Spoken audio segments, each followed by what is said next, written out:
Así dice la palabra de Dios, Mateo capítulo 6, versículos 1 al 4. Mirad que no os hagáis vuestras limosnas delante de los hombres para ser vistos de ellos. De otra manera no tenéis recompensa de vuestro Padre que está en el cielo.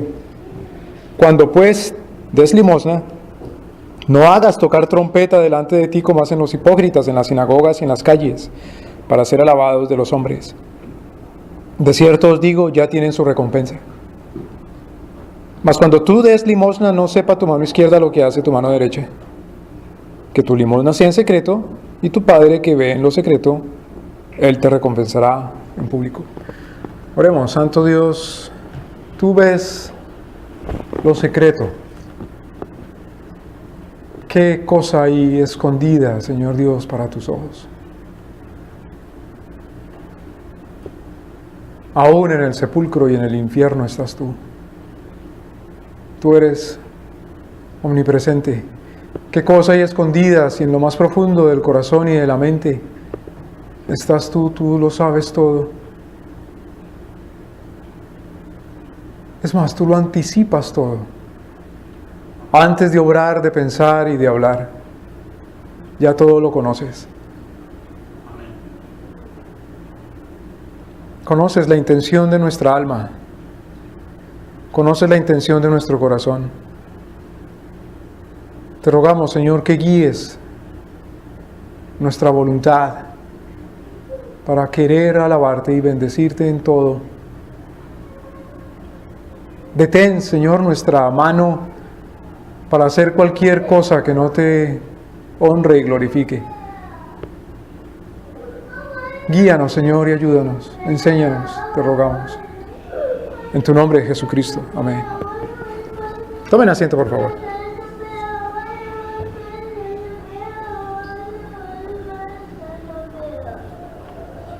Mirad que no os hagáis vuestras limosnas.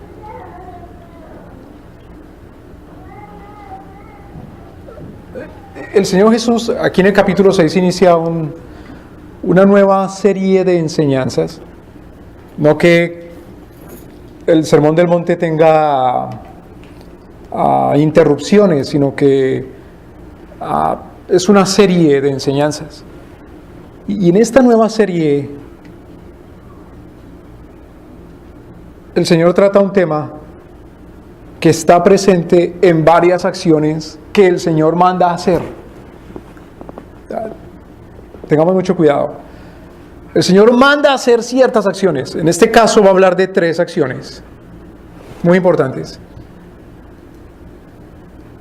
Y esas 3 acciones tienen que ver, como todo, con el amor a Dios y el amor al prójimo. ¿En qué se resume la ley de Dios nuestro Señor en Él? ¿En qué se resume la ley de Dios nuestro Señor? Eso si no lo sabemos los cristianos, ojalá 1 año, 2 años de cristianos, pues ¿en qué estamos? ¿En qué se resume la ley de nuestro Señor? ¿En Él? En el amor. En el amor a y en el amor al. Entonces estas 3 acciones o enseñanzas de nuestro Señor tienen que ver con el amor a Dios y el amor al prójimo. Ahora, en esas 3 acciones el Señor va a tocar un punto fundamental que guía, que encausa de manera legítima el amor a Dios y el amor al prójimo. ¿Es que se puede amar a Dios de manera ilegítima? No, se ama a Dios y se hace legítimamente. ¿Es que se puede amar al prójimo de manera ilegítima? No, si se ama al prójimo, se ha de amar al prójimo legítimamente. Entonces el Señor encausa el amor a Dios y el amor al prójimo, lo encausa, es decir, no deja al Señor que se desborde para que haga daño, sino que el Señor lo encausa, como diciendo, así es que se ama a Dios y así se ama al prójimo decentemente. Y para eso el Señor cita 3 acciones o 3 mandamientos que a lo largo de las Escrituras están presentes. Entonces, primero, el versículo 2 dice, cuando den sus, ¿cómo dice? Sus limosnas. Entonces, la primera cosa de la cual nuestro Señor habla es de la limosna. Eso tiene que ver directamente con el amor a quién, al prójimo o a Dios, directamente. Todo tiene que ver con Dios, pero directamente la limosna tiene que ver con el amor ¿a quién? Al prójimo. Entonces, primero que todo, dice, cuando des limosnas. Pero, en el versículo, eso lo vamos a ver las próximas semanas. En el versículo 5, dice, ¿cuándo? Ores. Tiene que ver con el amor ¿a quién? ¿Al prójimo o a Dios? A Dios, directamente. Cuando ores.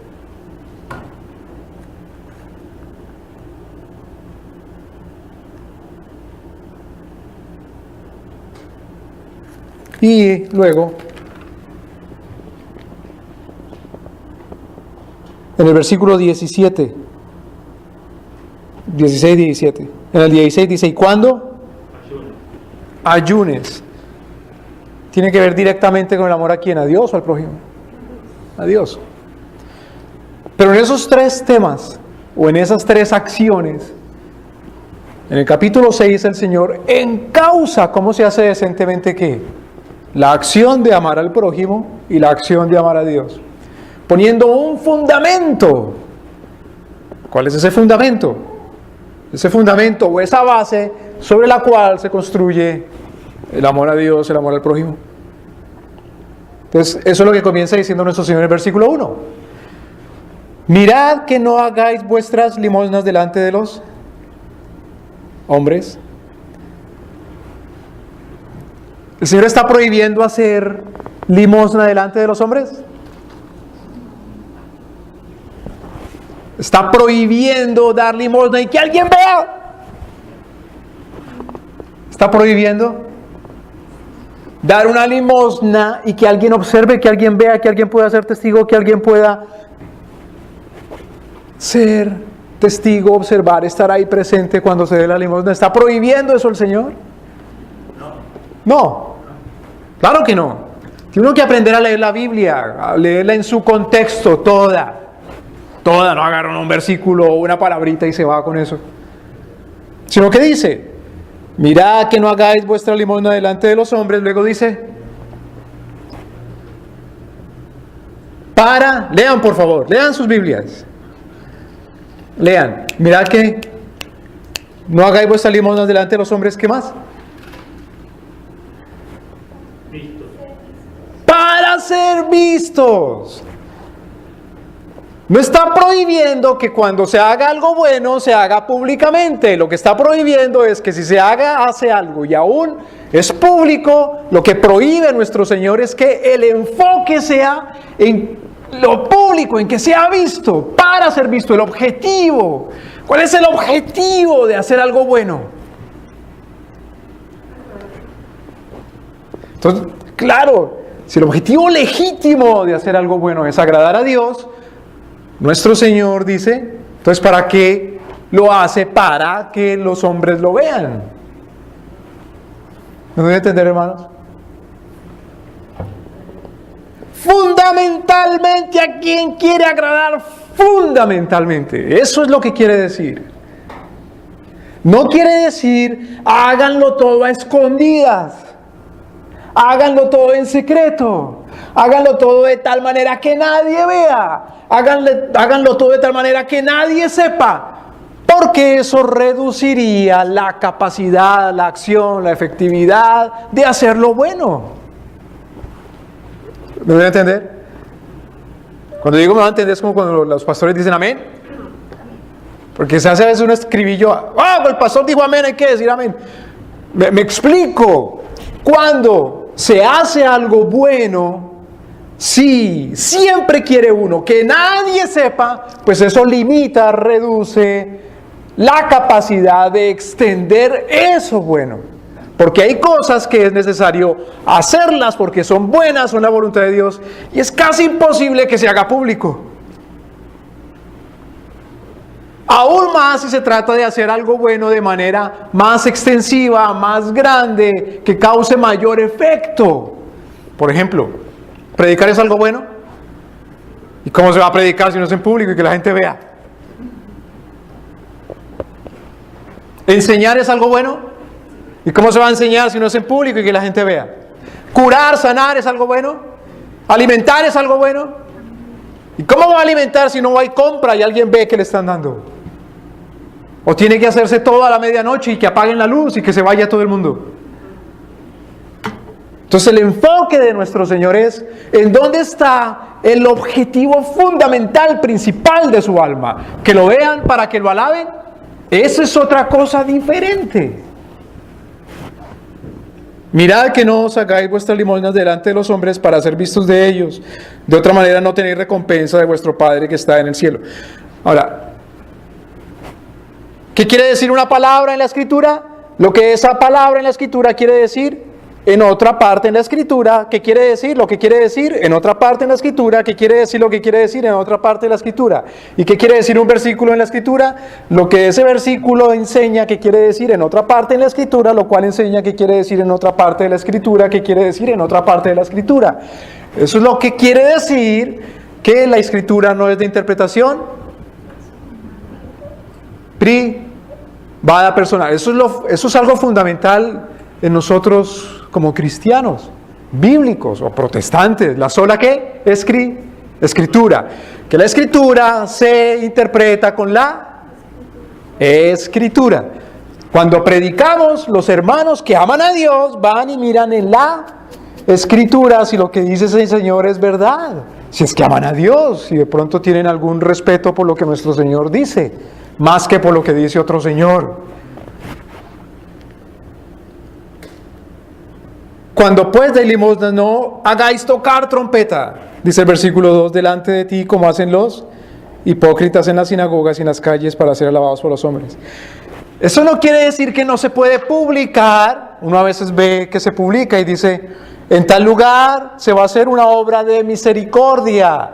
Hay una campaña de salubridad, hay una campaña de salud, hay una campaña de información, hay una campaña de alimentación. ¿Cómo va a hacerlo conocido si no lo publica? ¿Para qué son las trompetas? Fundamentalmente como símbolo. ¿Para qué se usaban en los tiempos bíblicos las trompetas? Para anunciar cosas, para anunciar decretos de los reyes, para anunciar avances o retiradas en una guerra o en una batalla, para anunciar una decisión. Por eso cuando leemos nosotros en el libro de Apocalipsis, por ejemplo, que hay 7 trompetas, no quiere decir que se van a escuchar trompetazos en la tierra entera, sino que nuestro Señor anuncia y hace un decreto que se tiene que cumplir en la tierra.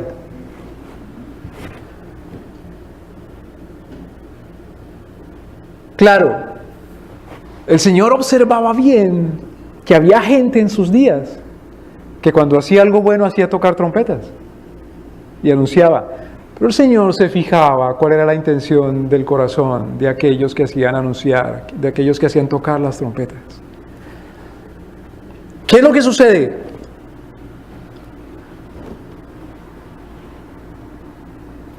Si uno quiere agradar fundamentalmente al hombre y no fundamentalmente a Dios, entonces no va a cumplir la voluntad de Dios plenamente. Mejor dicho, cuando uno tiene que ser en este caso misericordioso y dar una limosna, si no hay quien vea, si no hay quien oiga, si no hay quien publique y si no hay quien lo alabe a uno, entonces uno no va a dar.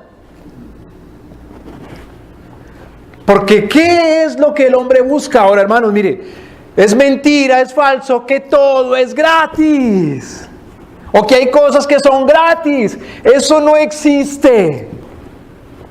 ¿En qué sentido? En que todo el mundo espera algo útil, bueno, que le compense a cambio por algo que da o por algo que hace. Nadie hace nada gratis. Lo que sucede es que no todo se compensa monetariamente, necesariamente, inmediatamente. No todo lo bueno que se hace inmediatamente es compensado en moneda, o en cheque, o en tarjeta, o el M1, M2, M3, es como los economistas hoy llaman el dinero. M1 es el cash, M2 en forma de cheque, M3 en forma de crédito, en fin. Así llaman los economistas hoy cuando uno lee un artículo sobre economía, acerca de dinero o sobre comercio. No todo lo bueno, lo que se hace, lo que se da, se compensa inmediatamente con una moneda, monetariamente, con algo material. Pero sí, todo lo bueno que se hace se compensa. Y uno espera que se compense. No hay tal cosa que yo haga algo y que no espero absolutamente nada, nadie, ni de ti, Señor, ni de nada. Porque eso es orgullo. Todo el mundo espera algo y es necesario que espere algo. Porque el ser humano es creado dentro del pacto de nuestro Señor para que espere o lo bueno o lo malo. Y de hecho el hombre recibe lo bueno o lo malo. Si se cumplen los mandamientos de nuestro Señor, leímos hoy, nos exhortaba nuestro hermano a leer, si se cumplen los mandamientos, nuestro Señor, ¿qué? Compensa. Y nuestro Señor es soberano para compensar de la manera como Él, en su propia voluntad, soberanamente compensa. Y hay manera de compensar directamente, hombre con hombre, individuo con individuo, y eso se llama comercio, y es legítimo. Y hay manera de compensar también mediante el honor, la honra, el reconocimiento que le da un hombre al otro, y hay manera de recompensar ya directamente de Dios y exclusivamente con Él. Eso de que, por un lado, no espero ninguna absoluta nada de compensación de nadie, ni siquiera de Dios, eso es orgullo y eso es hipocresía. Pero por otro lado, decir que hago lo bueno, porque Dios así lo quiere, cuando de verdad lo que quiero en mi corazón es que me alaben malos hombres, eso también es hipocresía. ¿Me doy a entender, hermanos? En todo, absolutamente en todo, nuestro Señor gobierna. No hay nada. Hermano, mire el asiento en donde está sentado. ¿Quién ocupa ese espacio de asiento? ¿Quién más? Ahí donde está sentado usted. ¿Quién más ocupa ese espacio? ¿Quién más lo ocupa? ¿Cómo? Ese espacio ahí limitado, ahí donde su cadera está reposada en ese asiento. Solo usted. Pregunta. Porque usted y solamente usted está sentado ahí, o porque yo y solamente yo estoy parado en esta área en la cual estoy parado y solamente esta área, ¿Dios no gobierna ahí? Gobierna total y absolutamente, si no ya me habría caído y roto los huesos. Gobierna total y absolutamente. No puedo hacer absolutamente nada o dejar de hacer nada que Dios no vea y por tanto compense. No puedo dejar de hacer nada, de ocupar ningún espacio en la tierra, de tal manera que nuestro Señor no vea y Él juzgue y proceda a nuestro Señor a decir es legítimo o es ilegítimo y por tanto compense o castigue. Por lo tanto debemos tener cuidado de ver qué es lo que esperamos de quién.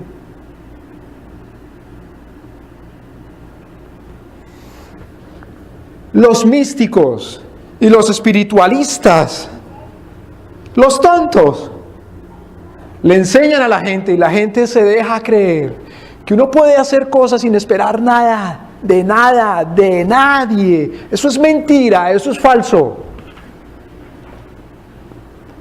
Porque así salen entonces líderes o pastores o políticos diciendo yo te voy a dar a ti, no voy a esperar absolutamente nada de nadie. Cuando dice eso, sospeche de esa persona. Sospeche legítimamente, porque si ni siquiera espera de Dios nuestro Señor que le compense, es que es un hipócrita y es un lobo y es un malvado. Hay cosas que hay que pagar inmediatamente y eso está bien. La Escritura dice al que honra, al que merece la honra, dale ¿qué? Pues honra. Al que merece honor, dale ¿qué? Pues honor. Hay gente que dice, no, es que yo vivo por fe, por eso no espero nada de nadie. Hipócrita. Si vives por fe, debes tener fe en que Dios entonces te da. ¿Y cómo te da Dios? Todo milagrosamente. Todo milagrosamente. Bueno, para que hayan casos que sí, pero esos son casos extraordinarios. Dios normal y naturalmente te da a través de otras personas. De otra manera no mandaría a nuestro Señor a ser misericordioso, en este caso, con los que esperan la limosna. Y uno es orgulloso, porque uno quiere dar y que le reconozcan, y solamente por ese reconocimiento es que da. O uno es orgulloso cuando dice, no espero absolutamente nada. ¡Claro que esperas! Y está en tu corazón esperar, y no digas que estás esperando. Y no digas que no quisieras. Y no digas que no estás esperando con tus oídos oír, y con tus ojos ver, y con tus manos recibir. No digas que no. Y se va uno intranquilo a la calle y dice, Señor, perdóname porque yo estaba esperando. No. Que la Escritura dice que sí, que espera. Y la Escritura dice, honrad al que honra, y sé generoso, y sé bondadoso. El Señor esperaba. Cuando hubo un hipócrita que dijo, ¿para qué esta malgastó esa botella que rompió y derramó el aloe, el nardo delicioso y carísimo y costosísimo? Más hubiera usado eso para darle a los pobres. Hipócrita. El Señor recibió la ofrenda en su propio cuerpo, la estaba preparando su cuerpo anímica y físicamente para poder enfrentar, resistir la hora dura, cruel de su aflicción, de su pasión, de su crucifixión. Ahora, si uno va, estamos leyendo el sermón del ¿qué? Del monte. En Lucas está ese mismo sermón, solamente que el Señor lo hace en un valle, es el sermón del valle, aquí es el sermón del monte. Son dos ocasiones en que el Señor repite la misma enseñanza. Pero si uno va ahí al capítulo 5 de este Mateo, que es el sermón del monte, que leímos hace unas semanas atrás, fíjese, versículo 14, capítulo 5, 14, ¿qué habíamos leído? Vosotros sois la luz del mundo. La luz es útil en tanto que se abran los ojos. Si no, no. Si los ojos tienen cierta capacidad de ver y están abiertos, entonces puede serle de alguna utilidad la luz. Si no, no. Entonces uno dice, voy a encender la luz, pero todo el mundo cierra los ojos. ¿Por qué? Pues porque sí, no sea que vean. ¿Qué tal que vean? Dice, vosotros sois la luz del mundo. ¿Qué es iluminado con la luz en esta analogía que hace el Señor? En esta alegoría que hace el Señor. ¿Qué es lo que es iluminado por la luz? ¿Qué es lo que es iluminado por la luz? El mundo. ¿O es que solamente la iglesia es iluminada con la luz? ¿O es que solamente los que creen en Cristo, los que son iluminados con la luz? El mundo es iluminado. Pero nuestro Señor es así, compasivo, misericordioso, bondadoso. Aún con los reprobados. Por eso dice, vosotros sois la luz del mundo. Una ciudad sentada sobre un monte no se puede esconder.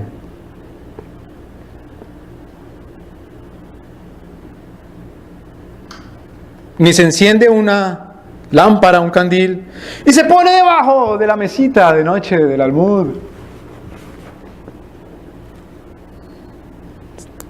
sino sobre el candelero y alumbra a todos los que están ahí.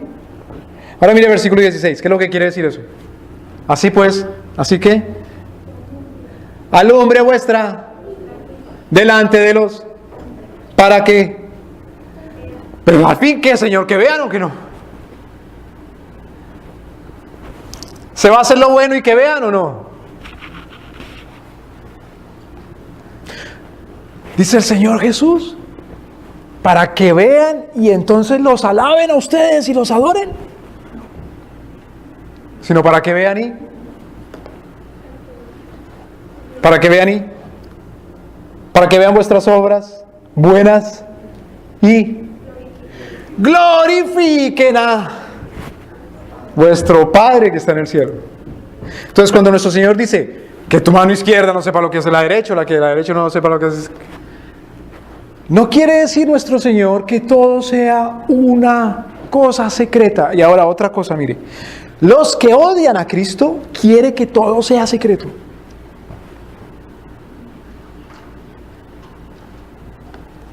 Son unos hipócritas. Querer que todo, absolutamente todo, sea secreto. Todo, absolutamente todo. Hermano, eso es de las logias. Eso es de los masones. Eso es de los brujos. Eso es de los malvados, de los impíos. Ciertamente hay cosas secretas, hay cosas privadas. La desnudez, por ejemplo, no es algo público. La desnudez es algo privado. Nuestro Señor viste al hombre, pero no viste al hombre para que de pronto Dios no vea cómo es. Dios lo sabe todo. Delante de nuestro Señor estamos desnudos todo el tiempo. El vestido es para con el público, para con la comunidad. Hay cosas que son privadas para nuestro Señor y hay que respetar la privacidad. Hay cosas que son privadas y aún siendo privadas alguien más lo conoce y sigue siendo privado. La intimidad del hombre con la mujer. Con su esposa, quiero decir. Es algo privado. Pero no deja de ser conocido por lo menos por más de una persona. Hay legitimidad en lo privado. Pero no todo lo bueno es privado. Y si uno como cristiano reduce todo lo bueno a lo privado, entonces ¿a quién le está haciendo el juego? ¿Está bailando la música de quién? ¿Está haciendo la voluntad de quién? ¿Quién es el que no quiere que Dios sea? Dice el Señor Jesucristo en el versículo 16, para que vean vuestras buenas obras y ¿qué? ¿Qué dice? Léanlo, hermanos. Para que vean vuestras buenas obras y glorifiquen. ¿Quién es el que no quiere que glorifiquen a Dios? El diablo. Todo aquel que le dice siempre que haga algo bueno, hágalo siempre en secreto, está siendo como Pedro en un momento dado, usado como instrumento del diablo. Entonces a esa persona no se le puede oír. Y si insiste, pues que se le dice, vete de acá, Satanás, porque eres tropiezo a la buena obra de Dios, que es que se le glorifique a Él.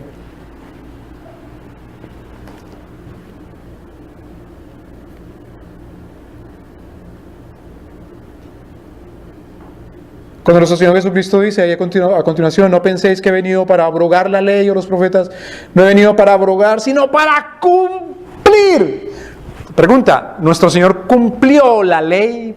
Oh, perfectamente. Ahora otra pregunta, ¿todo lo que nuestro Señor hacía era privado y en secreto? No. ¿Sanaba en público? ¿Alimentaba en público? ¿Enseñaba en público? Y otra cosa muy importante, exhortaba y amonestaba en público. ¿Para qué? Para que dijeran, esos son unos chachos, unos bacanes, uno de esos, ese Pedro y ese Juan, y para que la gente dijera qué gente tan grandiosa son ellos y ya.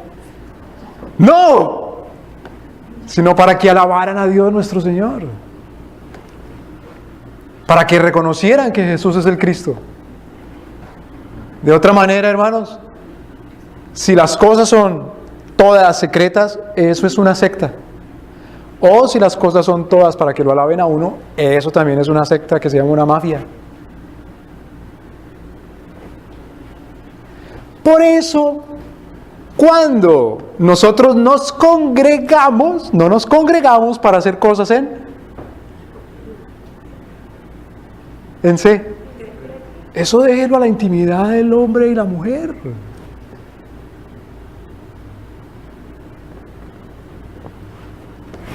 Dice el Señor, cuando se congreguen háganlo para exhortarse al amor y a las buenas obras, porque aquel día se acerca. Y el Señor Jesucristo dice que cuando venga os haya haciendo así lo bueno. Los chiflados, la secta, los locos que enseñan que en cualquier momento se acaba el mundo, han enseñado que ojalá la gente esté reunida alabando al Señor, y alabar al Señor quiere decir poner una cancioncita y todos alzando los brazos. Y entonces, cuando han dicho testigos de Jehová, adventistas y demás locos que el mundo se acaba ahorita ya en cualquier... Especialmente si la luna se pone roja como estos días. Ya se va a acabar el mundo. Han enseñado que la gente renuncia a todo y se reúna en privado, en secreto. Y eso, hermanos, según el versículo 16, no glorifica a nuestro Padre que está en el cielo, y la gente no lo glorifica. Lo que la gente va a decir: mire esos locos y esos chiflados.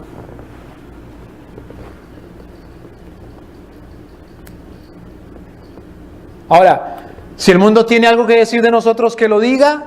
Y si tiene algo malo que decir de nosotros, que lo diga. Pero que lo diga mintiendo. Si tiene algo malo que decir el mundo de nosotros, que no lo digan con la verdad. Porque ¿eso qué quiere decir? Pues que somos igual al mundo.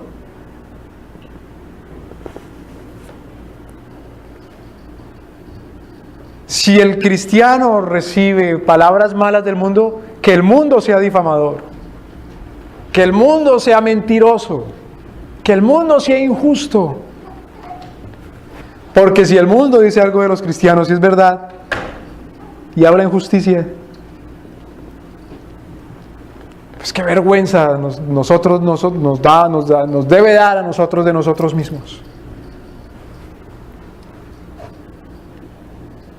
Si todo lo que los cristianos hacen para buscar que el mundo alabe a Dios es una reunioncita secreta y privada,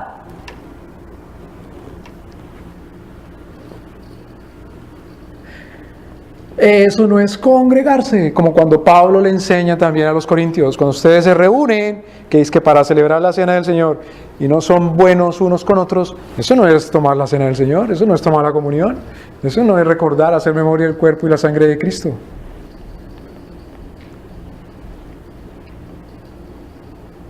Mirad entonces, capítulo 6, versículo 1, mirad que no hagáis vuestras limosnas delante de los hombres. El Señor entonces no dice: no hagáis, ¿qué?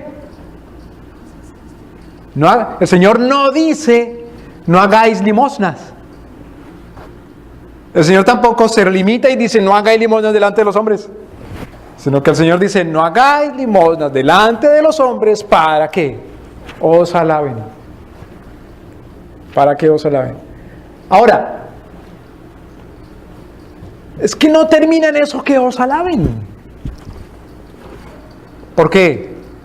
Porque entonces si una persona hace algo bueno y el otro está próximo a decirle: gracias, te agradezco, eso es algo bueno que hiciste, en ese momento todo el cristiano tiene que hacer: no me diga nada más, no me diga nada más, porque no me puede dar gracias ni decir qué bueno es. ¡Tampoco! Fíjese, lo que nuestro Señor dice es: finalmente, ¿de quién espera la recompensa final?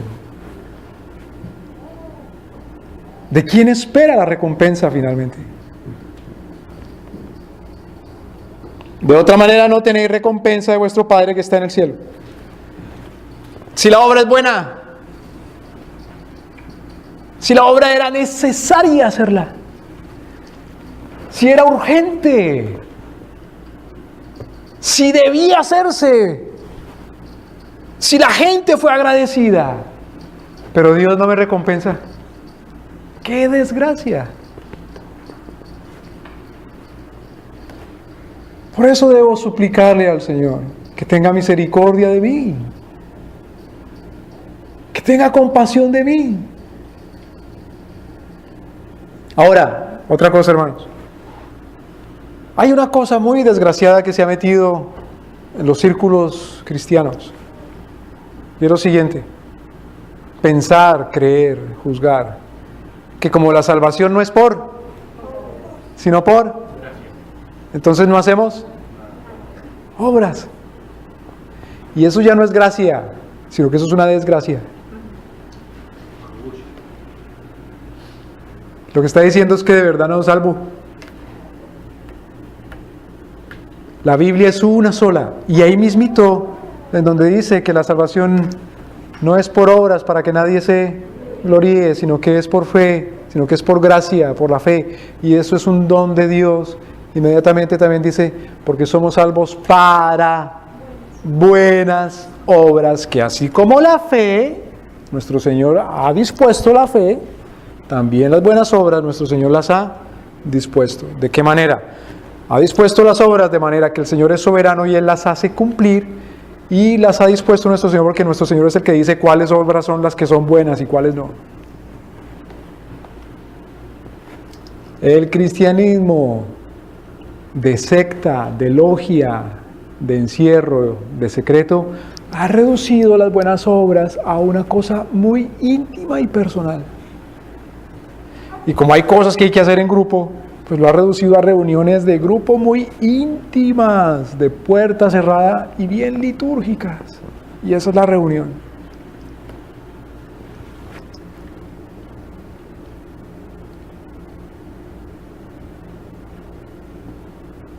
Ahora, hermano, habiendo aclarado que el punto de nuestro Señor no es prohibir la limosna, que el punto de nuestro Señor no es prohibir la recompensa, que el punto de nuestro Señor no es dejar de apreciar lo bueno, sino habiendo aclarado que el punto de nuestro Señor es que se alabe a Dios en todo. ¿Qué es eso de la limosna? ¿Qué es eso de la limosna? Pues la limosna es algo que se le da a un ciego que se sienta ahí a la entrada de una cosa que se llama iglesia.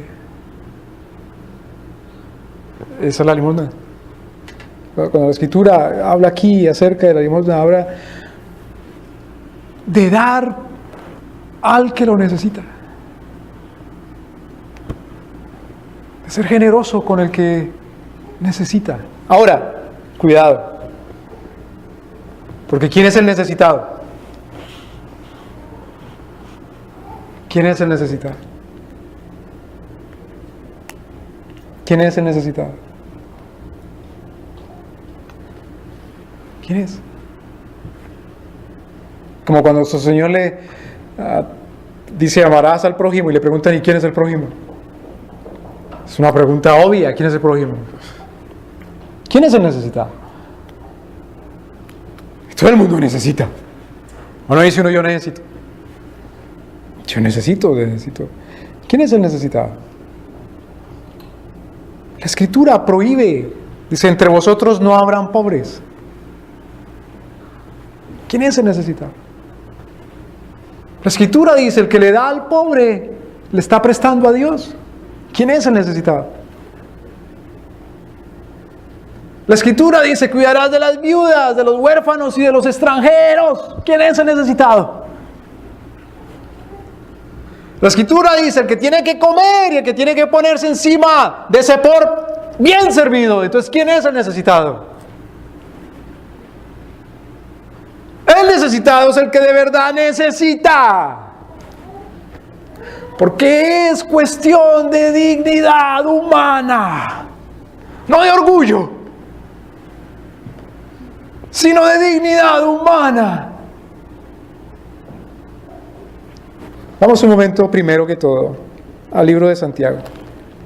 Primero que todo, vamos a aclarar varias cosas.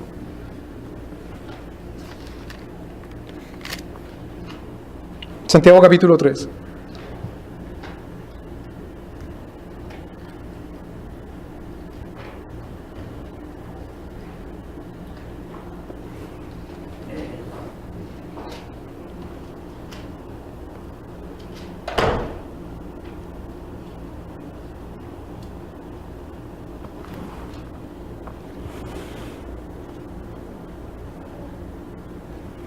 Santiago capítulo 3, versículo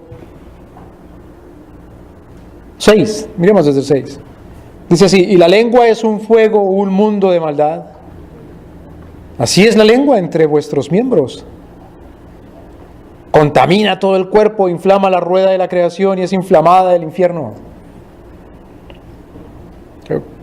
Es un miembro chiquito en el cuerpo, la lengua, pero cómo es de poderosa.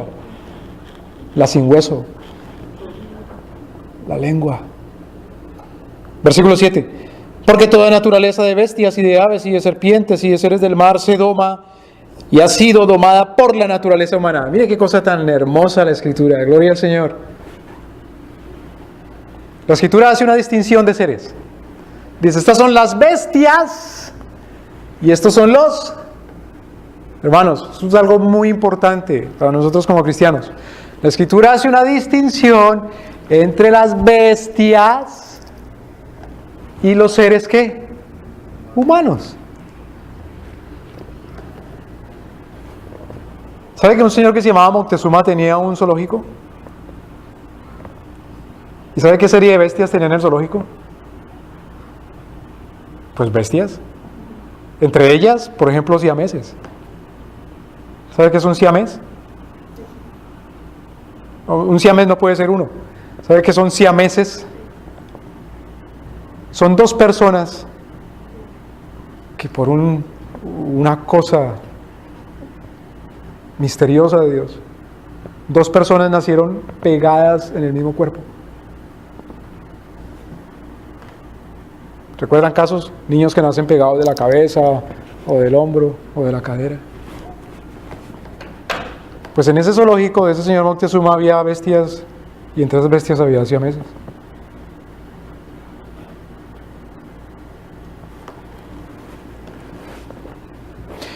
¿Sabe que a finales del siglo XIX en el zoológico de Nueva York tenían otra bestia? Era la bestia que más llamaba la atracción de los neoyorquinos. ¿Sabe qué bestia era? Un bosquimiano. ¿Sabe qué es un bosquimiano? Bosquimiano le dicen a los hombres de África que vienen del bosque y tiene una característica que son chiquiticos. ¿Recuerda, por ejemplo, la película Los dioses deben estar locos? Tan particulares esos hombrecitos, tan chiquititos. ¿Quién sabe de qué raza serán? ¿A qué especie pertenecerán? ¿Por qué Moctezuma tenía eso? Porque no era cristiano.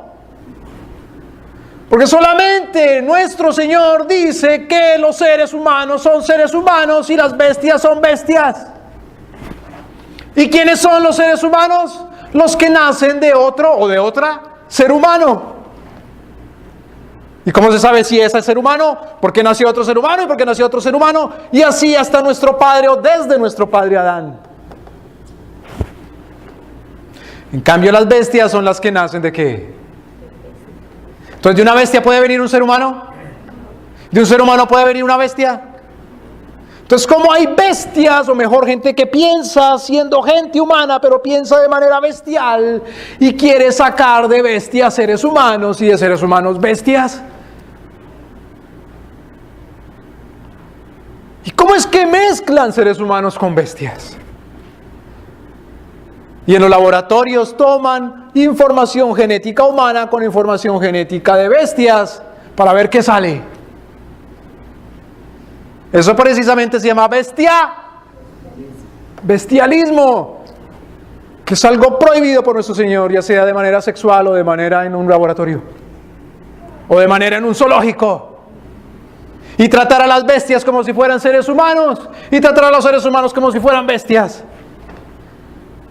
Y a las bestias entonces les dan nombres como si fueran seres humanos, y se les ama como si fueran seres humanos, y se les deja herederos como si fueran seres humanos, y se les dan derechos como si fueran seres humanos. Y a los seres humanos no, sino que son como si fueran bestias. Y hubo una declaración, una jurisprudencia de la Corte Suprema de Justicia de los Estados Unidos en el siglo XIX que decía que, por ejemplo, los esclavos, los negros, no eran seres humanos. Y no están en este fin de semana ya matándose también, porque hay unos que dicen que hay unos que son seres humanos porque son de no sé qué color, y otros de pronto sí, pero son menos seres humanos. ¿Y cuándo uno considera que un ser humano es menos ser humano? Cuando dice, esto es lo que dice Dios de los seres humanos, y estas son las leyes para los seres humanos, y estos son los derechos y los privilegios para los seres humanos. Pero uno dice, no, para este ser humano no. Para este ser humano le aplico otra ley. Lo está tratando como si no fuera creación de Dios, imagen y semejanza de nuestro Señor. Y eso es inadmisible, y eso es reprensible, y eso debe causar la ira del cristiano porque causa la ira de Dios. Por ejemplo, aquí Santiago trata la ley acerca de hablar de la gente. Y dice, cuidado lo que dice de la gente, porque eso es creado ¿cómo? Cuidado lo que dice con su sin hueso de la gente. Cuidado porque un hombre puede domar a las bestias, no a los seres humanos.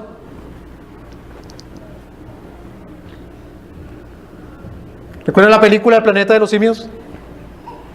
La original, la de Charlton Heston.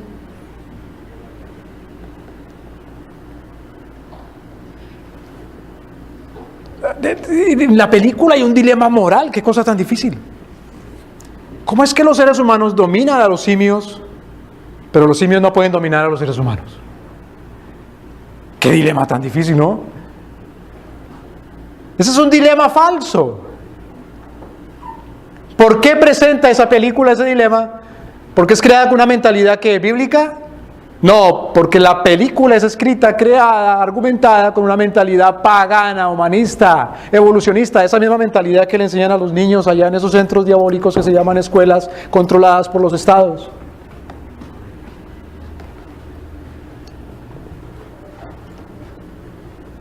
Un ser humano domina a las bestias. La palabra de Dios prohíbe la crueldad con las bestias, eso es diferente. Pero que las domina y las somete, sí. Y para eso son creadas, entre otras cosas. Un ser humano no se puede dejar dominar por una bestia. Un ser humano debe dominar la bestia. A los niños hay que enseñarles que no le tengan miedo a los animales, que los respeten y que no sean crueles y malos, pero que los dominen. El ser humano ha de dominar la creación, incluido, como decía nuestro hermano, los mismos microbios, pero no envenenándose a sí mismo.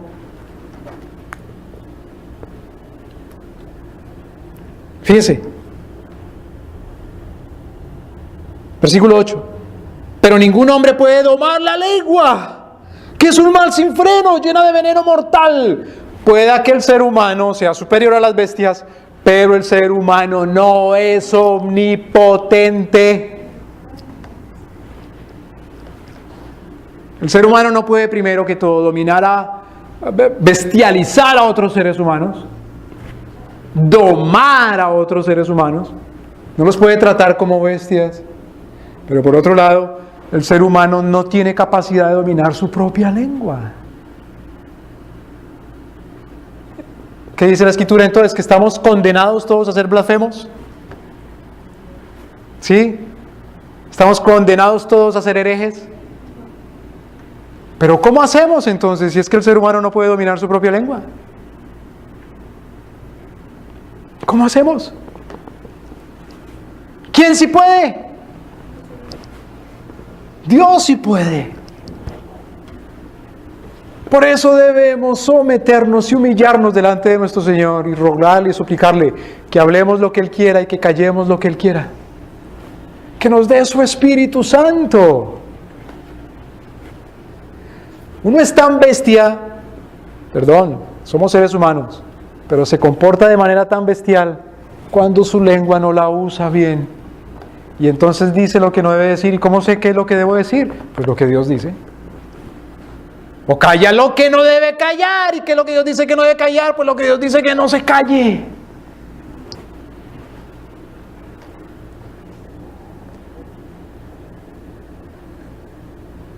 Fíjese, versículo 9. Con ella bendecimos al Dios y el Padre. ¿Tan fácil que es bendecir a Dios?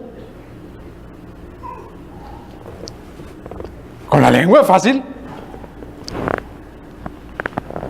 Fíjese que Santiago va a decir ahí, hermano, no crean que la alabanza es una cosa que usted dice en público. En una reunión litúrgica, es decir, en una reunión en donde solamente y exclusivamente le habla a Dios.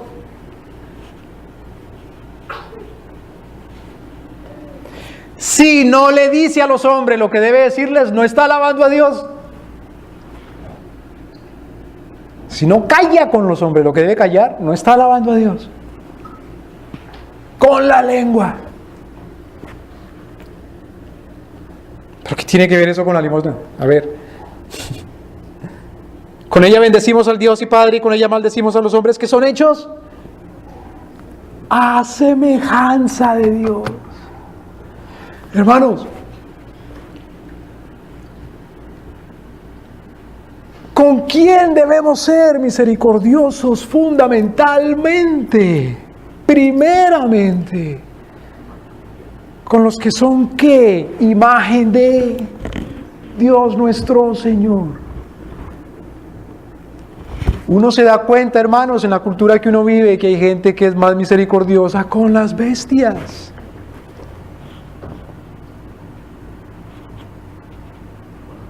Más misericordiosa con las bestias.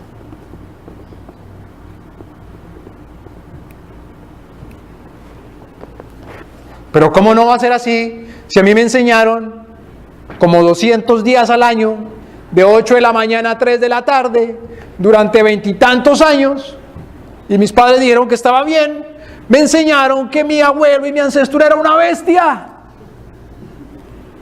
Entonces yo mismo soy una bestia y tengo que ser misericordioso con los que soy o los que son a imagen y semejanza mía.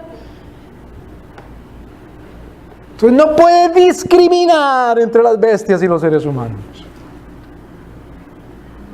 Y mire que como yo vengo de unas bestias y hay gente que me parece a mí más que esas bestias, entonces hay gente que es más cercana a esas bestias, entonces son menos seres humanos.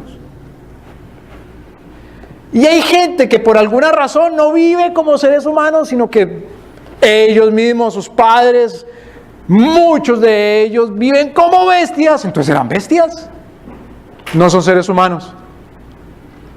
Entonces no soy misericordioso con ellos, no voy a ser bondadoso con ellos, porque no son creados a imagen y semejanza mía. Pero, ¿qué dice la Escritura? Son creados a su misma imagen y semejanza. ¿Con quién ha de serse misericordioso primero y fundamentalmente? ¿Con qué grupo? Con los semejantes. Claro, otra vez, no quiere decir que se sea entonces ir misericordia con las bestias. No, la Escritura dice que el que tiene de verdad amor a Dios, el piadoso, es compasivo, no es cruel con sus bestias. Pero para ser compasivo con la bestia, para no ser cruel con la bestia, tiene que conocer la Escritura, hermanos. Hermanos, ¿tiene que conocerla qué? ¿Para hacer qué? ¿Misericordioso con quién? ¿No cruel con quién? Hasta con las bestias. Vamos a 1 Corintios, capítulo 9.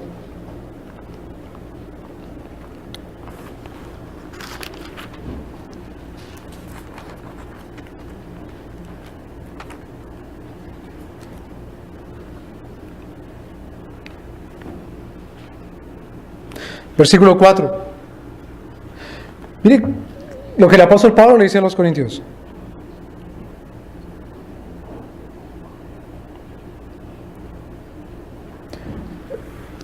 En el capítulo 9 Pablo dice, yo soy apóstol. Pregunta, hermanos, ¿qué quiere decir la palabra apóstol? Apóstol quiere decir alguien que es enviado. ¿Sabe cómo en la tradición cristiana se le decía a los misioneros? Hasta cuando comenzaron a llamarles misioneros en el siglo XVI, 17. Sin embargo, por 15 siglos a los misioneros se les llamaba apóstoles. ¿Por qué? Pues porque eran enviados a predicar el Evangelio. Una persona que es enviada es un apóstol. No se asuste, ay no, porque entonces es como Pablo, como Pedro. No estoy hablando del colegio apostólico de Cristo. Estoy hablando de simplemente a la persona que en la Escritura se le dice apóstol, que no es solamente a esos 12. Entonces Pablo dice, yo soy apóstol. Y no está hablando aquí exclusivamente de él de apóstol como miembro del colegio apostólico, sino está hablando del ministerio apostólico. Ahora dice, ¿no he visto a Jesucristo nuestro Señor? ¿No sois vosotros mi obra del Señor? Versículo 7, versículo 4. ¿Acaso no tenemos derecho a comer y beber? Otra vez, el Señor Jesucristo dice, cuando dé limosna no lo hagáis para hacer y ya no más. Porque de verdad os digo que ya tenéis vuestra recompensa. Entonces el Señor Jesucristo no está prohibiendo esperar. Tampoco nuestro Señor Jesucristo está esperando hacer lo bueno a cambio. Tampoco nuestro Señor Jesucristo está enseñando que no se haga lo bueno en público, sino que nuestro Señor Jesucristo está enseñando que no se haga lo bueno fundamentalmente para ser alabado de los hombres. Es decir, para que lo pongan como en un estado superior a otro hombre. Mire esto, hermano, tan interesante. Cuando una persona se quiere canonizar o beatificar o santificar de una manera divina,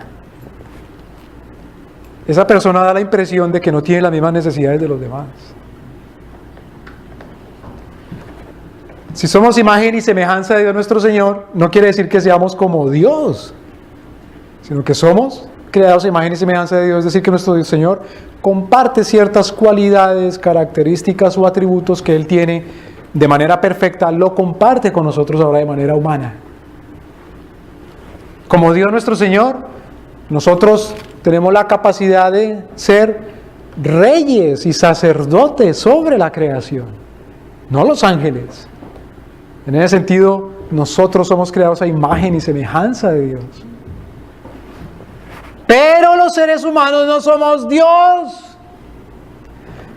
Pregunta, ¿Dios necesita comer? ¿Qué es lo que le enseña a nuestro Señor, el Espíritu Santo, a través del apóstol Pablo a los paganos? Que nuestro Señor no vive en templos hechos de mano, ni puede ser servido con las manos de los hombres. De manera que se le dé comer a Dios y se le vista a Dios y se le cubra a Dios, porque de pronto llueve sobre Dios y se moja. En cambio, los seres humanos sí tenemos esa necesidad. Y cuando una persona dice, como que delante de los demás, yo tengo menos necesidad de todos, porque me concentro y puedo pasar 80 días sin comer y sin beber. Y puedo andar solamente en un taparrabo porque ni de vestirme tengo de nada. No tengo la misma necesidad de los seres humanos. Ese ser humano está diciendo, wow, soy más ser humano, estoy casi Dios, me estoy divinizando. ¿No me ve la cara de Dios que tengo? Pero Pablo dice, versículo 4, ¿no tenemos qué? Ah, sí, Pablo, pues come. ¿Quién te está diciendo que no tienes derecho a comer? Come, Pablo, bebe. ¿De qué está hablando Pablo? Versículo 5, ¿no tenemos derecho a traer con nosotros? ¿Qué? Lean, hermanos, conmigo, ¿qué dice? ¿No tenemos derecho a traer con nosotros qué? Una hermana por... Uy, Pablo, estás enseñando el incesto. No, Pablo está enseñando no unirse en yugo ¿qué? Desigual. Hermana en Cristo, claro, hermana en la fe. Fíjese, Pablo está diciendo, nosotros también, los apóstoles, por muy enviados de Dios que seamos, comemos, bebemos y tenemos necesidades como todos los hombres, aún derecho y necesidad de casarnos y tener esposa.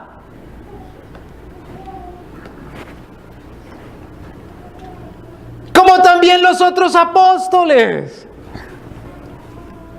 ya sean los del colegio apostólico o los demás apóstoles también enviados que no eran uno de los 12 apóstoles. Y también los hermanos del Señor y Cefas. Cefas está hablando de Pablo y de los hermanos del Señor, de Santiago y de Judas, que eran hermanos en la carne de Cristo. Versículo 6. ¿O solo yo y Bernabé no tenemos derecho a no trabajar? Tan vago que era Pablo entonces. Es como hay gente, dice, Pablo, qué vago eres, ¿por qué dices que no tienes derecho de no trabajar? Yo pensaba que el derecho era trabajar.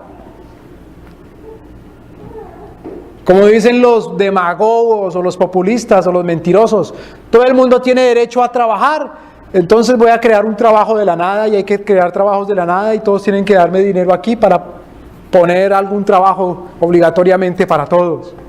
Eso se llama comunismo. Eso es una abominación delante de Dios nuestro Señor. Imagínense ahorcar a un hombre y decirle, dame trabajo, si no te mato, te quito. Eso se llama socialismo. Por eso el sindicalismo hoy en día está contaminado. Bueno, siempre lo ha estado desde que lo crearon el sindicalismo moderno. ¿Contaminado de qué? El derecho al trabajo, el derecho al trabajo. Y quieren decir con eso obligar a alguien a que les dé trabajo, pero de manera obligatoria. Bueno, una persona tiene derecho a trabajar en el sentido de que nadie le puede prohibir trabajar. Eso es diferente. Para que a una persona se le prohíba trabajar, tienen que secuestrarlo, tienen que quitarle las manos, tienen que quitarle la cabeza, tienen que taparle la boca, tienen que taparle los ojos. Le prohíbe, eso es algo cruel. O le pueden prohibir también ser inmigrante, ¿no? No tiene derecho a trabajar. Amenazarlo con la cárcel o con la expulsión. No puede trabajar. Son obras del demonio, hermanos. Prohibirle a la gente lo que Dios no prohíbe. Pero Pablo llama a otro derecho y dice, tengo derecho a no trabajar. ¿De qué estás hablando? Está hablando Pablo que tiene derecho de no trabajar si Pablo trabaja siendo apóstol, lo que dice Pablo es, no necesariamente tienen que exigirle que tenga un second job, un segundo trabajo que sea bivocacional. No, porque los mejores pastores son los bivocacionales, ¿sí? ¿Quién dice eso? ¿El Espíritu Santo? Entonces son los peores, pues tampoco. Pero Pablo dice, así como tenemos derecho a comer y beber y tener esposa, también tengo derecho a no trabajar. Bueno, Pablo, ¿y de qué la vas a sostener entonces tu esposa? ¿Y de qué esperas comer? ¿Y de qué esperas beber? Pues es que como en el Olimpo, es decir, en ese monte, en esa montaña de Grecia, vivían los dioses, y los dioses solamente se alimentaban ¿de qué? De néctar. Por eso, en las colmenas de abejas, al único alimento que le dan a la reina de las abejas se llama el néctar. Entonces, como los dioses solamente beben néctar, entonces Pablo, tú como eres como Dios más o menos, porque eres apóstol, entonces bebe néctar. No. Mira lo que dice Pablo. Versículo 7. ¿Quién jamás fue a la guerra a sus propias expensas? ¿Quién planta viña y no come de su fruto? ¿O quién apacienta el rebaño y no se alimenta de la leche del rebaño? ¿Qué está diciendo Pablo? Pablo dice, el trabajo que yo hago como apóstol es un trabajo, aunque no sea un trabajo por contrato comercial, sino que tiene otro tipo de contrato. ¿Digo esto como hombre? No. ¿No dice esto también la ley? Ahora mire qué cosa tan interesante, hermano. Pablo va a citar la ley. ¿Cuál ley? ¿La ley de las 12 tablas? ¿Ustedes saben qué son las 12 tablas? Las 12 tablas eran algo así, hermanos, como la Constitución de Roma. Las 12 tablas eran 12 leyes fundamentales que habían en Roma. Entonces, cuando Pablo dice la ley, está hablando de la ley de Roma, está hablando de los principios de la ley del derecho romano. Cuando Pablo dice la ley, está hablando de la única ley, que es la ley de Dios. Porque en la ley de Moisés está escrito, no pondrás bozal al buey que trilla. ¿Tiene Dios cuidado de los bueyes? ¿O lo dice enteramente por nosotros? Sí, ciertamente por nosotros está escrito. Porque con esperanza ha de arar el que ara. En el reino de los cielos, hermanos, en la ley, el que ara, hará con esperanza de qué. ¿Ara con esperanza de qué? ¿Cuál es la esperanza del que ara? Esperanza quiere decir esperar. ¿Qué es lo que espera? ¿Solamente la cosecha? ¿Solamente el fruto? ¿Qué es lo que espera? Comérselo. O venderlo y comer de ahí. Imagínense qué hermosa y linda la cosecha ahí. ¿Qué gano yo? Si no la puedo comer, si no puedo tocar. Un esclavo, hermano, un esclavo en Luisiana, en Mississippi, en Georgia. ¿Qué era lo que sembraba principalmente? ¿Recuerdan? No, yo digo que están viejos y se acuerdan. ¿Qué era lo que sembraba el esclavo? Algodón. Tan lindo que era el traje de algodón del esclavo, ¿no? Tan hermoso, tan... ¿Cómo le llamamos a ese traje tan lujoso? Tan bien vestido. No, porque era un pobre, miserable esclavo. También que compraban los ingleses el algodón para que el corte inglés, el fino paño inglés pudiese ser elaborado y vendido bien caro por el mundo. Esos esclavos deben ganar mucha plata, ¿no? ¿Tenían esperanza los esclavos? No. Sin embargo, la palabra de Dios dice que el que siembra debe sembrar con esperanza. Por eso no diga a nadie que no espera nada. El mismo Pablo dice que él espera. Y no, es que yo soy más santo que Pablo, ¿no me ve? Yo soy más santo que el apóstol. ¿Quién jamás fue a la guerra a sus propias expensas? ¿Quién planta viña y no come de su fruto? ¿Quién apacienta el rebaño y no se alimenta de la leche del rebaño? Digo esto como hombre. ¿No lo dice esto también la ley? Porque en la ley de Moisés está escrito, no pondrás bozal al buey que trilla. ¿Qué es un bozal?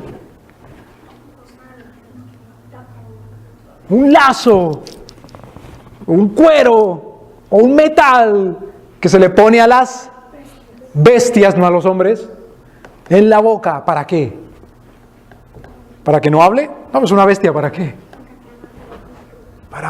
Para que trabaje y no qué. No coma. No se distraiga. Obedezca, se le jala el bozal y que le duela en esos labios, en el hocico. Fíjese que la ley dice, la ley de nuestro Señor, no le ponga bozal a los bueyes, hombre. ¿Cuándo? Cuando trilla. ¿Cuál era el trabajo de trillar? No, trillar se refería a que lo ayuntaban al buey, o lo amarraban al buey, o lo unían al buey con un palo a una piedra, para que diera vuelta, y entonces por la piedra, que estaba sobre otra piedra como un yoyo, en esa piedra en la mitad tenía un hoyo, un hueco, y por ahí metían el grano, y entonces se caía el grano molido. ¿Recuerda el trabajito que le pusieron a un tal Sansón? Es decir, lo trataron como una bestia. ¿Pero qué dice la ley? No sea cruel.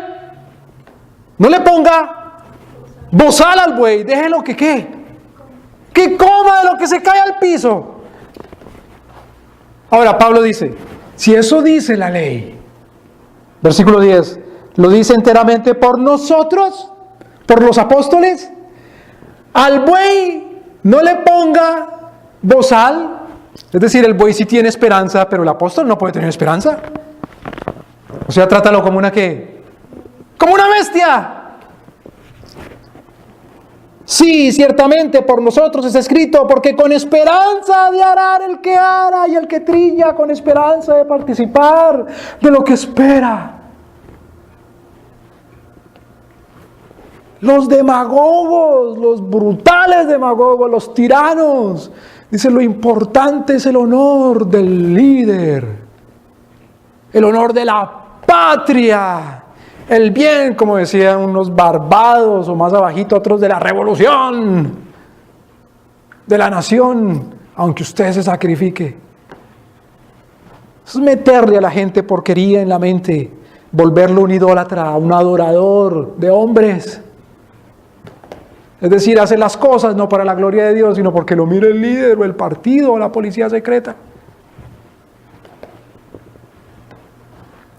Hermanos, los seres humanos somos seres humanos.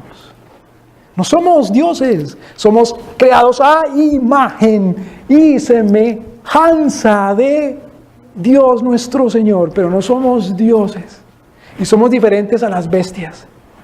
A un ser humano no se le puede bestializar, y si aún Dios nuestro Señor es bondadoso con las bestias y enseña a sus hijos a que sea también bondadoso, compasivo con las bestias, ¿cuánto más con los hombres?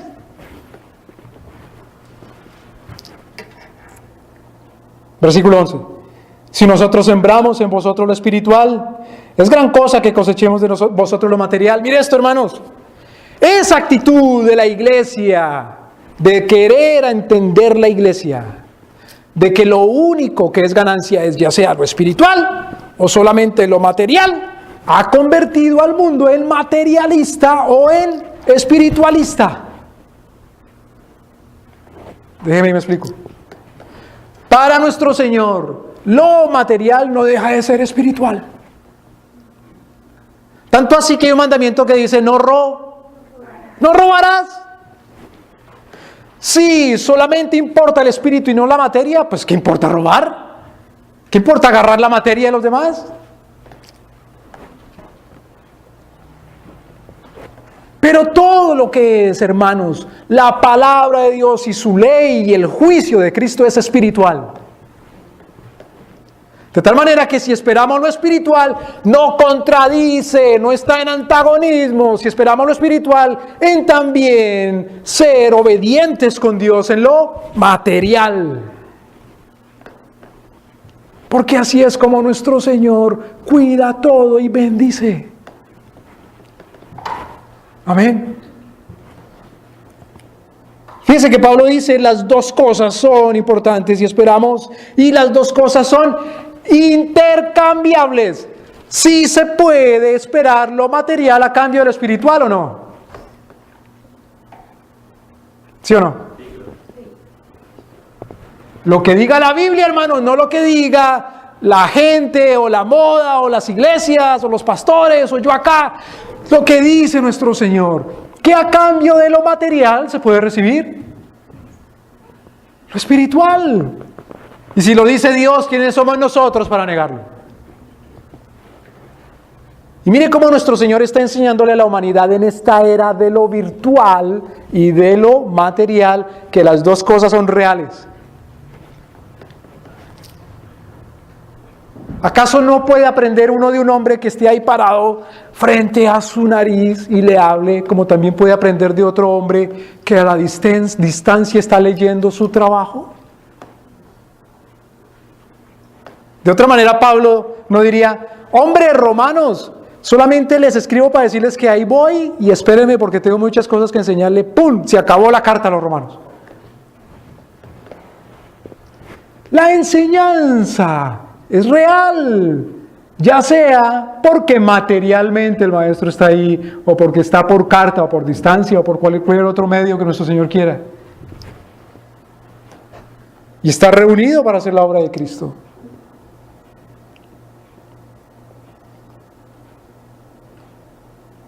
Mire, en los años 70, hay gente que sabe eso mejor que yo acá, se acuerdan más.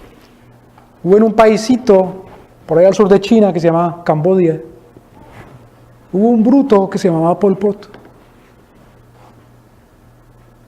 Hubo un hombre que, siendo hombre, creado a ser un ser humano a imagen y semejanza de Dios, actuó como una bestia y le enseñó a los demás a ser bestias. Y él mismo aprendió de otros, que se llamaba Pol Pot. Y dijo, como aquí tiene que hacerse todo bueno y bien, y lo único que vale es la materia,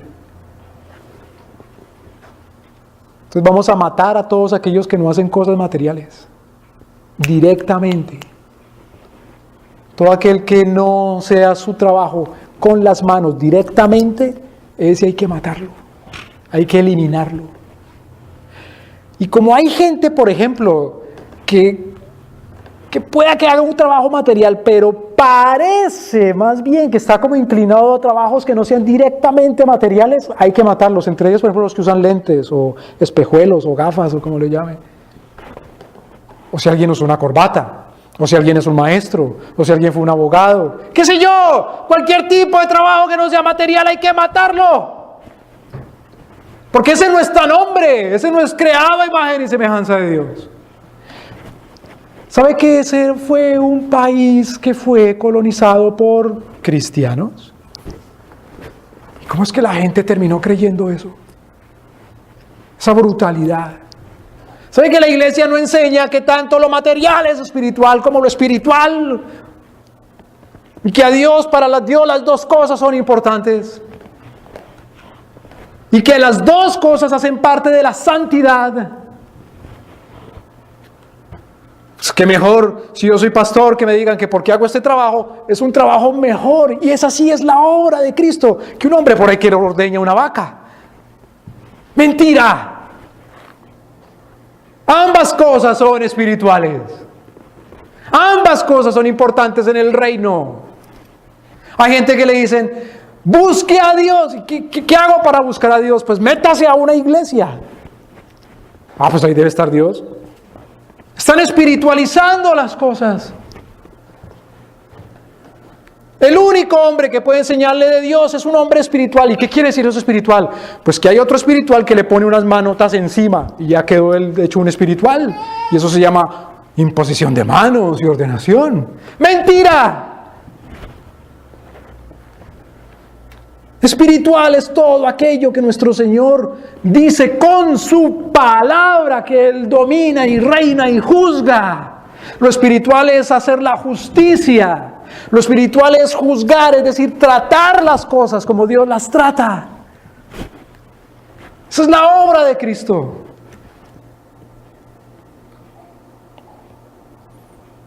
Pablo dice, nosotros sembramos en vosotros lo espiritual. Pregunta, Pablo se limitaba, cuando dice que siembra en ellos lo espiritual, a enseñar exclusivamente la justificación por la fe. Entonces, toda enseñanza de la Biblia, de toda doctrina, es espiritual.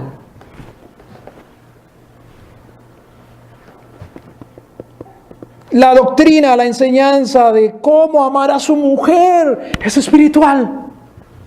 La doctrina, la enseñanza de cómo cumplir todos los mandamientos, acerca de todo, es espiritual. Es más, en eso consiste la madurez. La leche, son las doctrinas básicas, el arrepentimiento, la justificación, el bautismo, eso es básico, dice Pablo, eso es la leche, eso es para gente que tiene un mes de cristiano.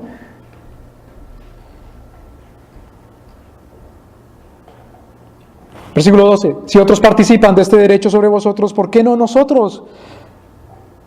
Pero no hemos usado de este derecho, antes todo lo sufrimos por no poner ningún obstáculo al Evangelio de Cristo.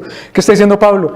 Como son todavía, mire, tan inmaduros, que hasta admiten en la iglesia o con ustedes, en comunión, por ejemplo, un hombre que se acuesta con la esposa del papá, eso es gente muy inmadura.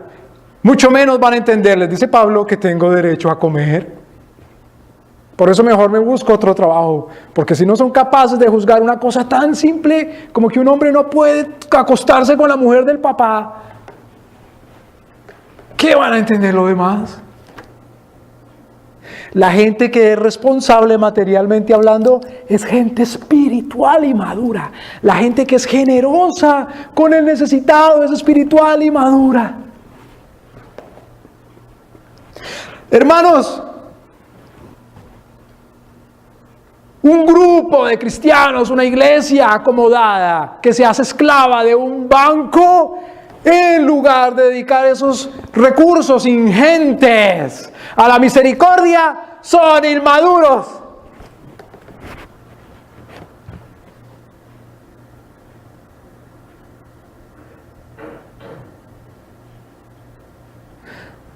Uno se horroriza y uno dice, en la capital del estado más rico de los Estados Unidos, del país que per cápita es más rico del mundo, y en la capital que se llama Sacramento, en una calle el sábado en la noche a la 1, a las 2 de la mañana, hay 4 o 5 durmiendo ahí en un andén, y al frente hay unos emborrachándose.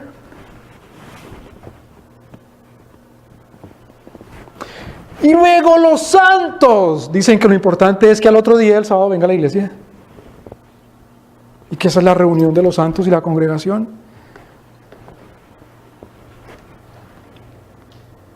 Y que ser generosos entonces, la limosna es cuando ponen en el plato y ya.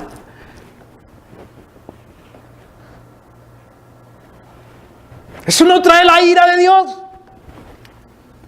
No hemos leído el libro de Amós. No hemos leído el libro de Isaías. No hemos leído los mismos evangelios. No los hemos leído. ¿Por qué?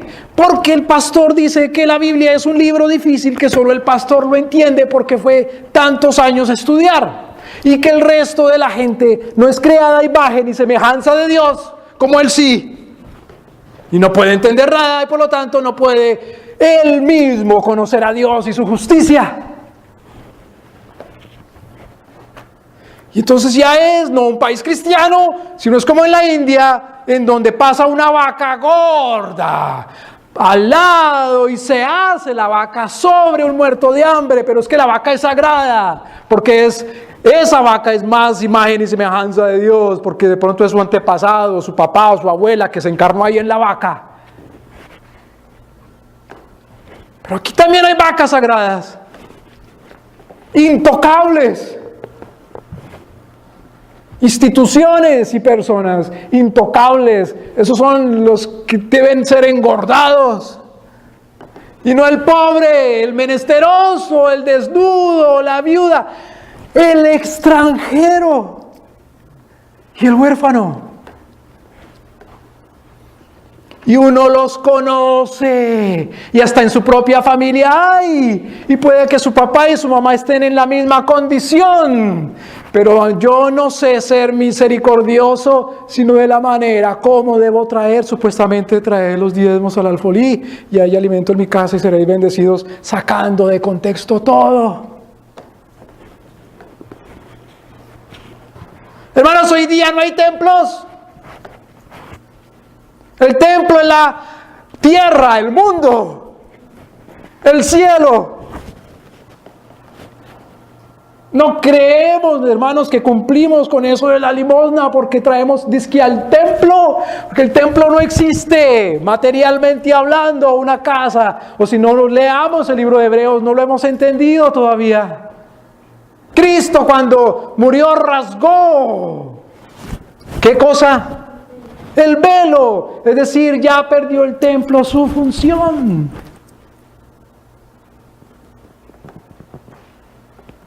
Y como la gente insistía, el templo y Jerusalén, Dios envió a los romanos y destruyó todo y lo arrojó por el suelo.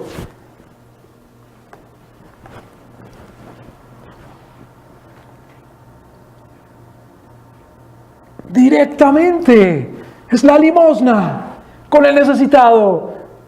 Directamente es la misericordia. No digamos que esperamos solo lo espiritual, o que la gente espera solamente lo espiritual. Yo sí soy bueno con el pobre, ¿por qué? Porque le prediqué.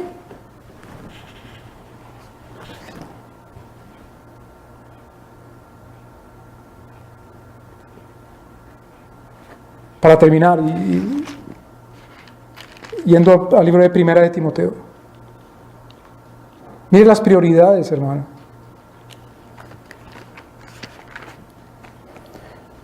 Hermano, mire,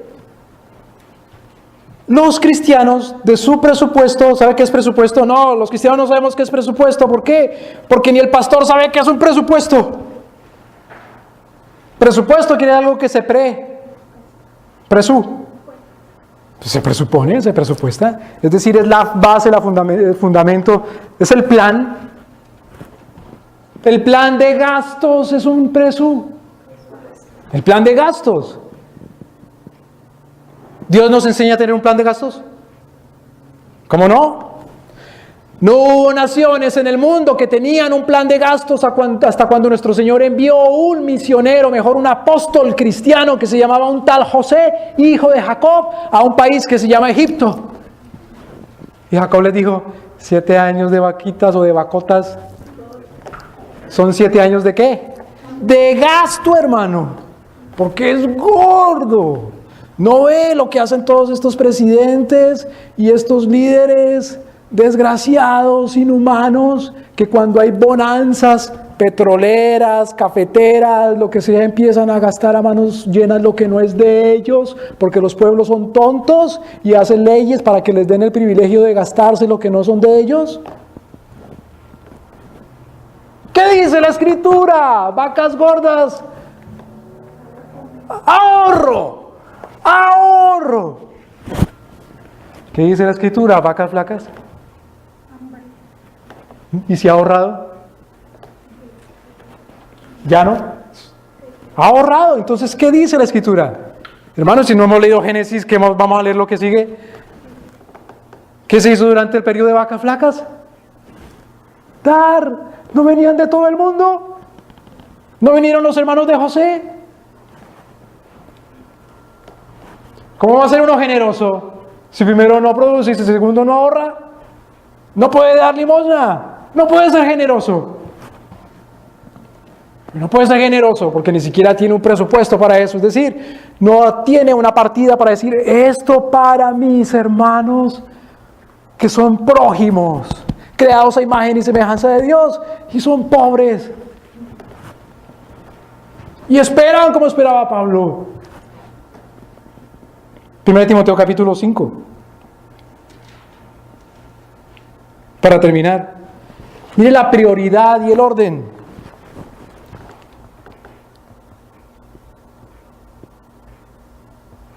Versículo 3, 1 Timoteo capítulo 5, versículo 3.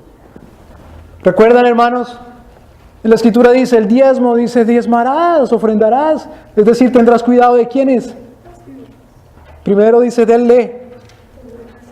Levi.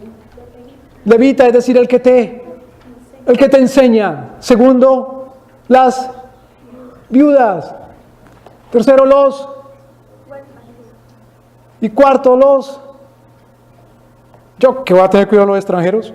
¿No es que vienen a robarme el trabajo? ¿No es que vienen a quitarme el trabajo? Pagano.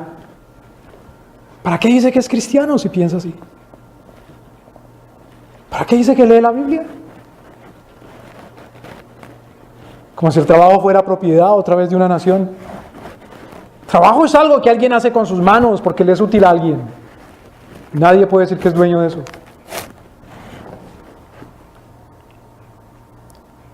Fíjense en cuanto a las viudas, es decir, uno de los sectores que la Escritura dice sean bondadosos con ellas. Dedique de su diezmo, de su ofrenda. Dice, ¿toda viuda? ¿Todas las viudas? Honra a las viudas que en verdad son viudas. Espérate, Pablo. Entonces hay viudas que son viudas y viudas que no son viudas. Lo que está diciendo, honra a las viudas con las que debe ser generoso de verdad. No con todas. Versículo 4. Pero si alguna viuda tuviere hijos o nietos, aprendan estos primero a ser piadosos en casa.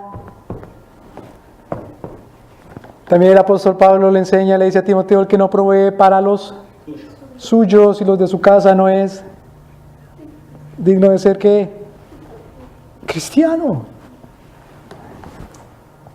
No diga que si algún pero hermano, pero mire que yo pasé al frente y yo sí soy, entonces ¿cómo me dice que no?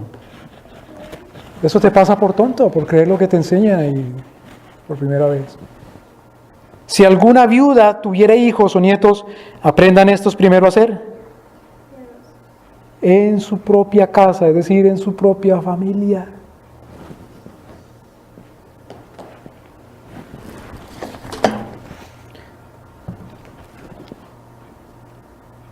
¿Acuerdan que el Señor Jesucristo le decía a los malos maestros, les decía, ustedes por cumplir sus propios mandamientitos sus propias tradiciones invalidan la ley de Dios, porque la gente que quiere ser buena, bondadoso con sus padres, ustedes les dicen, traiga para acá.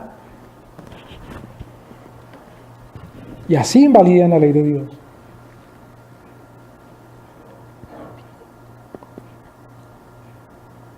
¿Cuál es la primera organización, entidad o institución que debe practicar la misericordia?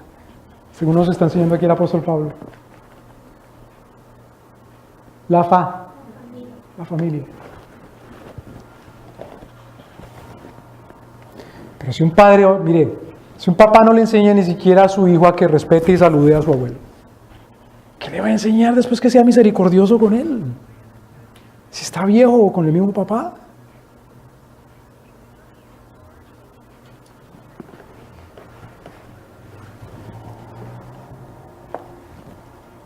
Honra a las viudas que en verdad son viudas. Si alguna viuda tuviera hijos o nietos, aprendan estos primero a ser piadosos en casa y a recompensar a sus padres, porque esto es bueno y agradable delante de Dios. ¿Cómo dice, hermanos? Versículo 4 otra vez. Aprendan estos ¿qué? Mire ese adverbio. ¿Aprendan qué? ¿Qué quiere decir primero? Números cardinales, números ordinales. 1, 2, 3, 4, 5, 6. Números cardinales. Primero, segundo, tercero. Números ordinales. Los números ordinales, ¿qué es lo que enseñan? La prioridad de las cosas. Lo primero, lo segundo, y lo tercero. Por eso cuando les digan que la familia es más, que la iglesia es más importante que la familia, y cuando hablan de iglesia, hablan de reuniones así, sepa que son charlatanerías.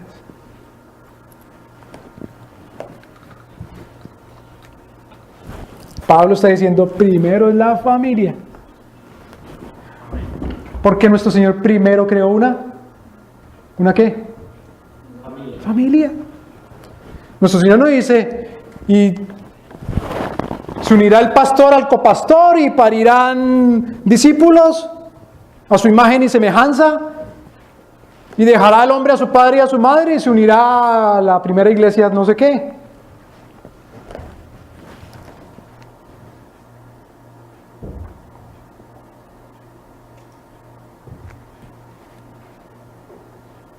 No me diga que es que nuestro Señor dio la vida por la iglesia y por eso la iglesia es más importante que la familia. Porque la iglesia son familias. Primero lo primero. La iglesia son individuos. Primero lo primero. Los comunistas le enseñan a la gente que lo más importante es lo colectivo.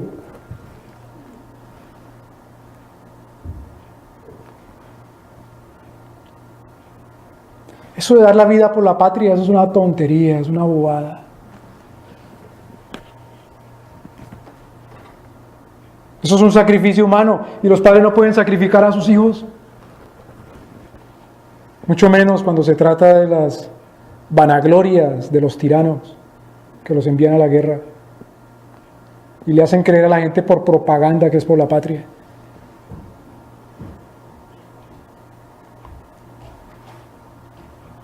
Si alguna viuda tuviera hijos o nietos, aprendan estos primero a ser piadosos en casa y a recompensar a sus padres, porque esto es bueno y agradable delante de Dios. Versículo 5. Y la que en verdad es viuda y sola, confíe en Dios y permanezca en súplicas y oraciones noche y día. ¿Qué es lo que quiere decir Pablo ahí? La que en verdad es viuda es porque es viuda, no puede hacer más. ¿Qué más le queda a la pobre? Mas la que vive en placeres, viviendo está muerta. Manda también estas cosas para que sean irreprensibles. Si alguno no provee para los suyos y mayormente para los de su casa, negado la fe, es peor que un incrédulo. Hermanos, mire, las iglesias que no proveen son peores que las sectas. Yo no lo vengo con orgulloso, yo no soy mormón. Oye, qué vergüenza que los masones esos dicen que tienen hospitales.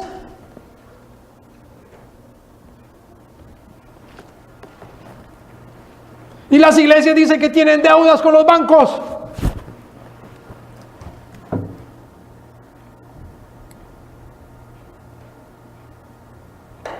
¿Y qué es lo que dicen entonces los cristianos y los pastores? Para eso está el gobierno, para que sea generoso con las viudas. ¿Y qué dice entonces nuestro Señor? Pues entonces te entrego en manos de ellos.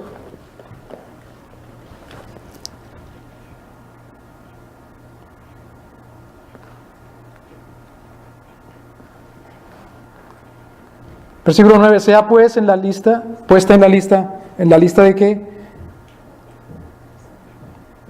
De los que esperan la limosna de la misericordia.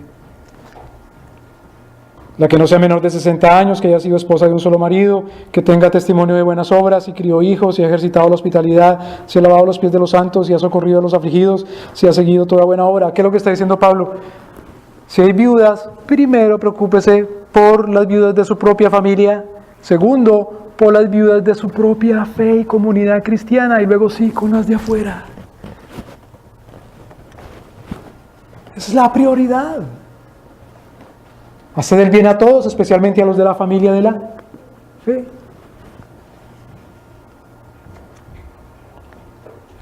Pero viudas más jóvenes, no admitas, porque cuando atraídas con sus concupiscencias se rebelan contra Cristo, quieren casarse. Casarse no es malo. Lo que está diciendo Pablo es, quieren esperar de dos fuentes. Mire, hay gente mañosa. Si una viuda dice, no, como yo soy viuda y pobre y me caso y tengo pensión y esto, pero también deme aquí. Gente mañosa.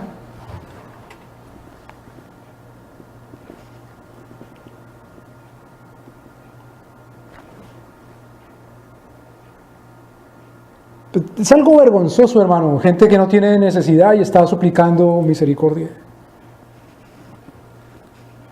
El que siembra tiene derecho a esperar, pero el que no siembra y pide.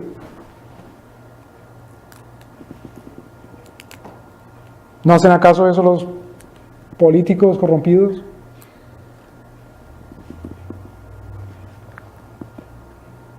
Pero viudas más jóvenes, no admitas, porque cuando son atraídas con sus concupiscencias se rebelan contra Cristo, quieren casarse otra vez. Querer casarse no es pecado, al contrario, lo que está hablando es de la doble intención, incurriendo en condenación por haber abandonado la primera fe. Y así también aprenden a ser ociosas, andando de casa en casa, y no solamente ociosas, sino también chismosas e indiscretas, hablando cosas que no debieran. Claro, ¿qué es lo que hace uno de desocupado? Pues ser chismoso. Y eso está hablando de las mujeres, vergonzoso cuando se ven los hombres. Hablador de lo que no debe, o cuando se dicen cosas en secreto y va y divulga.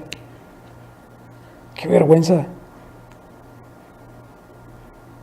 Entonces la prioridad, hermanos. ¿Para con quiénes? Para con todos los que son creados a imagen y semejanza.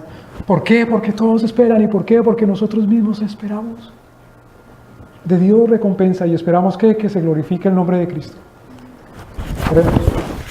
Gracias, Señor, por tu palabra. Ayúdanos, Señor, a ser fieles y misericordiosos y bondadosos. Y perdona nuestros pecados. ¿Quién puede dominar su lengua? Nadie, Señor. Por eso te rogamos que nos guíes a tu verdad sin temor. Ayúdanos, Señor, a vencer la cobardía. Ayúdanos, Señor, a vencer el miedo. Ayúdanos, Señor Dios, a ser mansos como palomas, pero prudentes también, como tú dices, y astutos como serpientes. Ayúdanos a rugir como león. Ayúdanos a callar, Señor Dios, en tu tiempo. Danos temor por ti, Señor. Te rogamos. Gracias, Señor, porque ofreces tu perdón, tu compasión. Esperamos eso, Señor. Ayúdanos a andar y caminar como gente libre y perdonada. Te necesitamos, Señor. Te rogamos, te suplicamos. Vence nuestros miedos, Señor. Vence toda culpa, si es que llegamos ante ti humildes y arrepentidos.